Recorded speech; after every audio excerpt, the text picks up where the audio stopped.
Scusi, Siete giornalisti? Sì, Sì. Via. non vuole raccontarci. Vabbè, abbiamo solo chiesto, Andate via. È scosso e non ha voglia di parlare l'imprenditore di Grignano Polesine, che ha affrontato i ladri entrati nella sua proprietà, sparando un colpo di pistola e ferendo probabilmente uno di loro. E il giorno dopo la comunità della frazione di Rovigo, 4.000 residenti, è con lui, manifestando comprensione e solidarietà. Sul posto è intervenuta la polizia per i rilievi, erano le 18:30 e ora è caccia all'uomo per individuare i 3 responsabili dell'irruzione. Ormai il nord-est è diventato come Milano, Torino, uguale. Se è spaventato, normale. Se c'è la famiglia dentro questa casa, sarebbe anche giusto. Invece se spara e li uccide, mettono in galera lui.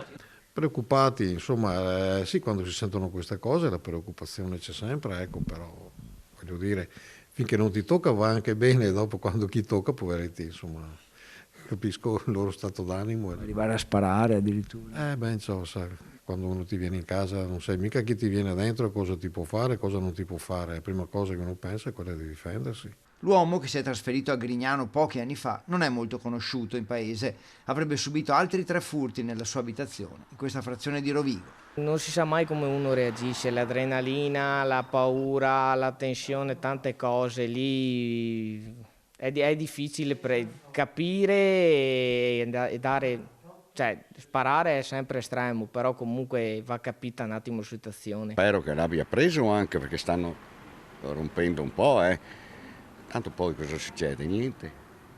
Se li prendono veramente non gli fa niente. I dati raccontano di una provincia, per quanto riguarda i furti in abitazione, con il maggiore aumento a livello nazionale e al 10° posto in Italia anche per numero di furti in casa rispetto alla popolazione, oltre 40 per ogni 10.000 abitanti, e parliamo solo di quelli denunciati dai proprietari.